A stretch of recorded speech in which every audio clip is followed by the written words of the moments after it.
Today is all about pressure. Pressure in painting so that you know when to apply it, when not to apply it. Stay tuned, you'll learn all about it.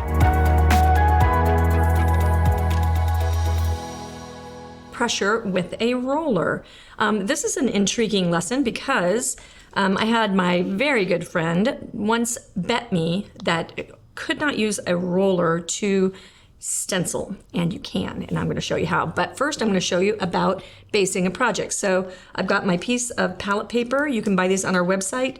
They're in a long skinny strip, so you can use a long one. When you are rolling, you really need to have that long strip so that you can blend on your roller. Well-applied paint is just as important as pressure on your paint.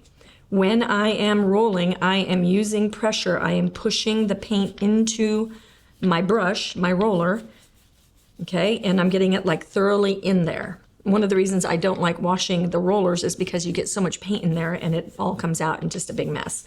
However, when you're basing, they're amazing to use. So let's talk about pressure. This is light pressure or no pressure. Notice that that is just going to do a dusty look on your piece, and it's not going to get you very far very fast. This is firm pressure, so that's a medium pressure, and then this is hard pressure. So you notice that I have well-distributed paint. If I had my paint loosely in there, it would be squishing out with the hard pressure. And so if I had a lot of paint in my roller, I would want the medium pressure so that it didn't squish out the edges. So that is the difference that pressure can make in rolling on and base coating a project. When you are using the light pressure, what you can do for light pressure, let me get a little bit more paint out here. Well, I'm going to need quite a bit more paint because I've got to base this. I really love these palette sheets for blending with a roller. By the way, these are washable too. All of our stencils are washable, and you can see on YouTube, you can check out our video on how to wash your stencils. Okay, so pretend like I wanted to shade around the outer edge. I can tip my brush, which is a kind of pressure, so I'm nose pressuring. I can tip that, and I can kind of make this fuzzed, faded little like shadow area. So I could do that all the way around my piece just by using extra pressure on the nose. The back of the brush is lifted off, so it's getting light pressure on the back and medium pressure on the front, and maybe even just a little bit of this hard pressure over there. Such a great way to antique and distress big pieces, furniture, that kind of stuff. All right, so when you're done with your roller, put it in a baggie. These are full top baggies. Ziploc baggies have a stiff, where the zip is, they're really hard and they let air in. So what you do is you just suck down all of the air. And these are good like this, so you can put it right back on your roller head and use it for a couple of weeks. So you should have at least 2 weeks, and depending on your climate at your house and your home and the humidity and all the things. But I think we got one to go 3 weeks. So they're good, and then you can just wash them out later at your convenience. All right, I'm going to show you the bet about stenciling with a roller. I do want to share with you a technique that is called don't spit your paint next to your project. I opened this up and it's super almost empty, and when I splurted it out here, it splurted out everywhere and it made all these marks on my surface. So when you're opening your paint, just take a hot moment, move your project aside. Learn from me. Okay, so we are going to load with firm pressure, so medium pressure. And now as I get some paint in there and get it going all the way around, I'm going to load a little bit more. And then once I get it all kind of evenly on there, then I'll firm hard pressure to get it blended. Okay, and then whenever you approach a stencil, the words are offload your paint, always. There's reasons not to. I'm sure there are reasons not to, but I don't know what they are. So we have 7,000 titles of stencils at StudioR12, and that means we know about stencils. So we're going to offload with medium pressure. I don't want it all gone. I just want some of it gone. If I was doing a stencil like this, I would mask with tape or mask in some way with my multi-masker or something like that. So I'm just going to go ahead and mask so it doesn't look like I don't know what I'm doing.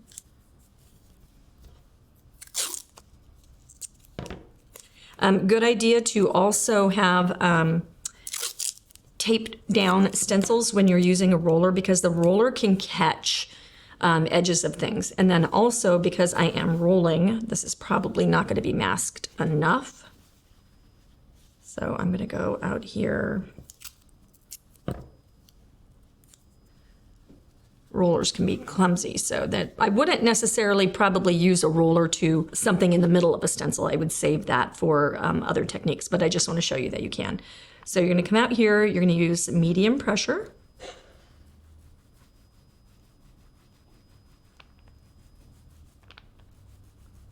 And I'll change my pressure points.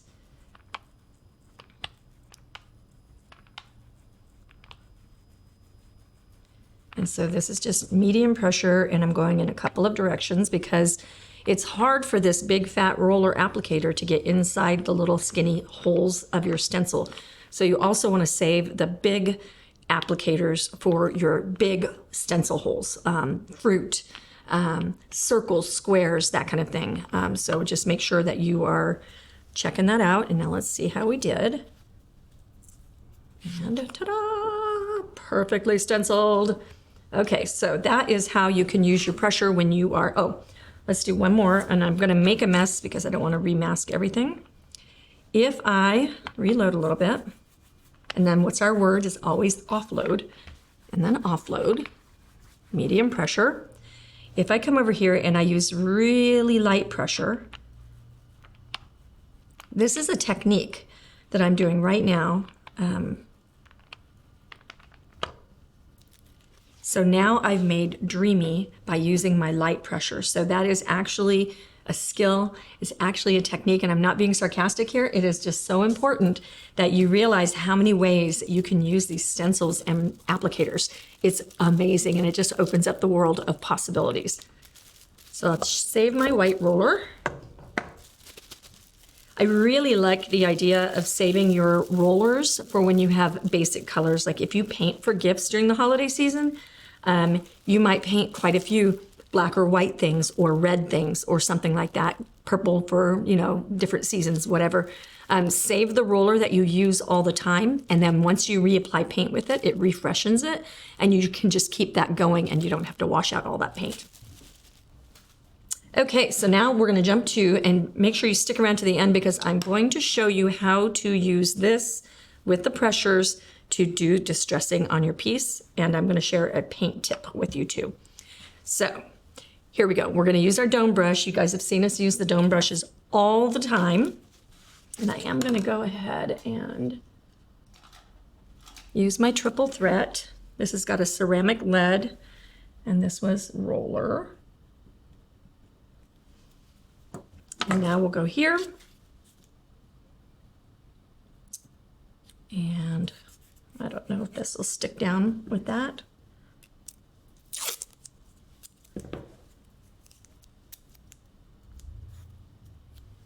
I always tape in two places because it'll hold it down. Okay, so with our applicators, we never use them wet with stencils. This is more about stencils, but this also applies to basing your piece. When you mix water in, you thin things down. So unless you need it thinned down, don't add water or don't have a wet applicator. So I'm going to pick up white paint on the tip of my brush with my dry brush, and then I'm going to offload. It's the key here. Okay, and then I'm going to show you heavy pressure. So I can do two things with this applicator. I can swirl, which is going to be in a swirling motion. My pressure is medium. When I'm wanting it to base, that's a medium pressure.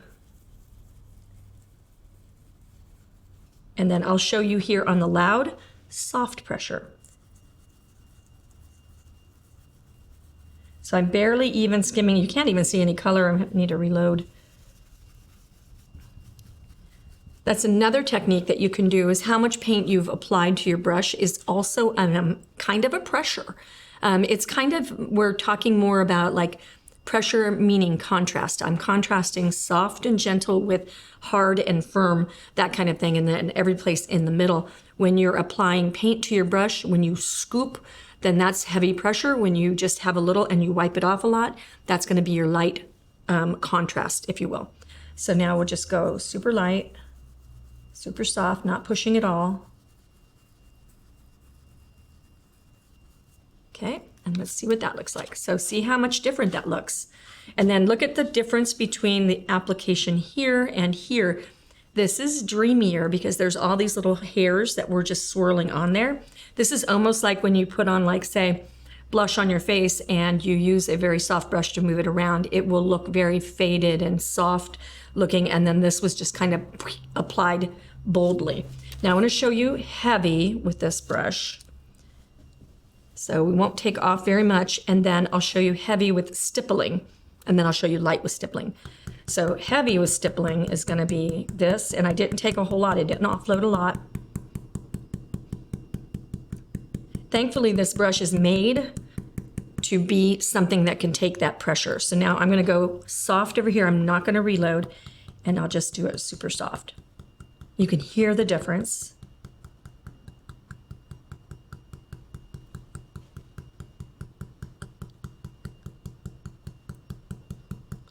Pressure is everything. I feel like we need to be playing the Queen song right now. Okay, so you can see that this, it even did get just a teeny bit of bleeding under, but this brush is built so well that it didn't do a lot, and I had a lot of paint on there.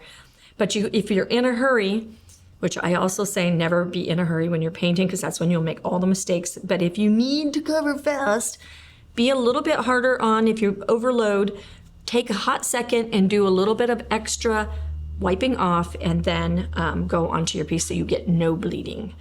Okay, now let's get into, I'm going to show you, this is without a stencil. This is an oval brush. This is called a Filbert, and this is a neat brush because you can take this brush and you can make fade things happen.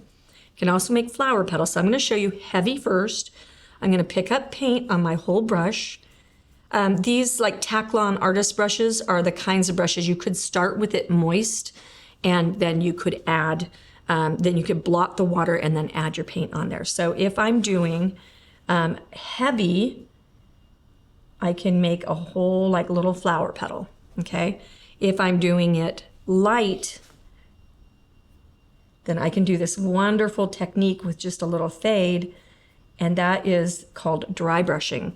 And so that is just so softly, and I even could do that a little bit with a fully loaded brush. It would just be stronger in color. This is great on lettering. You would turn your brush sideways and you would size down quite a bit. We have excellent sales on these, so make sure that you go to StudioR12.com, and we have a completely curated bunch of brushes tested by me for 35 years, so StudioR12.com, and that will get you to all of our wonderful stencils and all of our products as well. So this is dry brushing. You'll use that with a Filbert. We have dry brushing ones, and then we have flower Filberts, and they both act about the same. The flower Filberts tend to be a little bit softer. Okay, so now we're going to get into a round brush. Round brushes are actually, good round brushes are difficult to find, but when you get one, treat it very well. When you have one that you like, right now we are currently without good round brushes. We have liner brushes that we love, but I don't have a good recommendation for a round brush.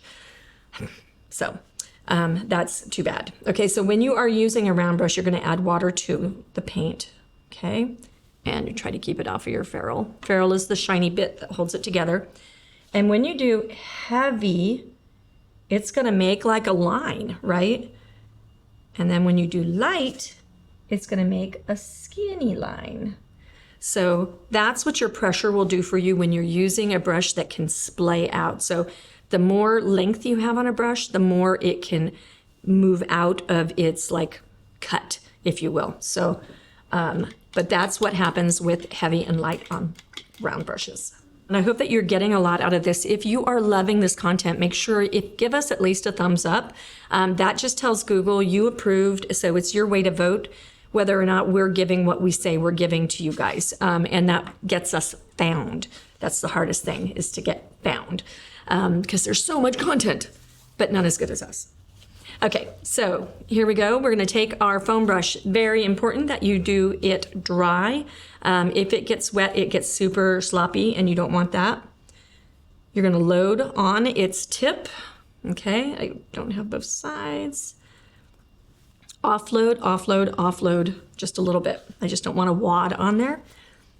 This is how you can antique, and I've got that paint tip coming up, so don't let me forget. So this is how you can antique and distress without sanding. We had a customer that lives in an apartment complex and cannot go outside to sand. If she does, it's a big ordeal. And so she wanted to know how to antique without going outside. So here's that answer. So you're gonna take the tip of your brush and it's gonna be right here on the edge. You're gonna catch the edge just a little bit. You don't wanna paint the edge. You just want it balanced on the tip. And you're gonna kind of sweep, like you're just shooting the dirt off a porch. Just sweep it away. So we're gonna go here and we're going to flick, sweep, and we're just going to go in a straight fashion until we like what we see. So I could do it heavier in some places. I can do it longer, but that is light pressure. And I think that's where a lot of people really struggle. Let me show you what heavy's gonna look like. Heavy's almost gonna look like you're trying to base coat this. So I'm gonna push, and so that's what heavy looks like. This is when you better have a big piece or you better sand, okay? So if you get this, you could flick opposite with some black paint to feather it back. You could rebase coat that one area. You could sand through that. It's a really pretty technique, but it doesn't get you the antiquing. And I wanna show you a little trick of mine. I'm gonna show you the back of my board and you're gonna laugh. So this is just a sample board. I think every painter's house should have a sample board that you can just base a color and then practice these techniques.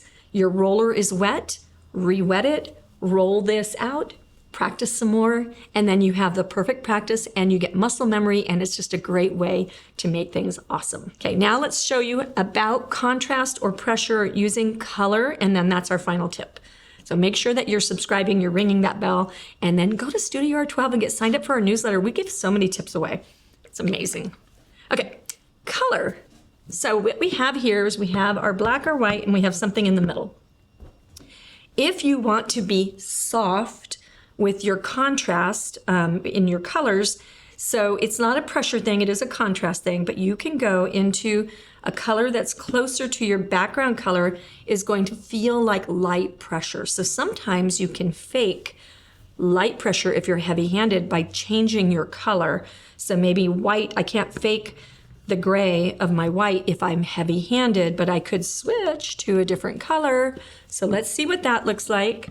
I'm going to show it two ways, one with the foam brush antiquing and then one with the stencil. If I change my color to closer to my background color, if I'm painting in coral, it might look like a creamy orangey color or something like that. So just if your color is green, then a lighter green or whatever, you know, so make sure you're just moving towards the value of the color. I'm going to flip this over. So now if I'm doing this, everything that I'm doing is going to feel softer than up here. So even if I get a little bit heavy-handed, it's not going to be as noticeable because I've used just a darker version of the color or closer to my base color. All right, now let me show you with the brush, the dome brush. And we'll do the same thing.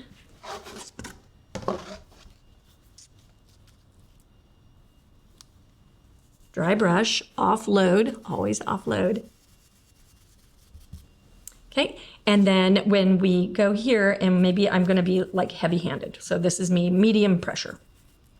So now we can see that I've mimicked. Isn't that cool? So I can use medium or heavier pressure, and just changing my color made it look like I had light pressure. So that's a really good way that you can fake light pressure until you learn light pressure. And some people never do.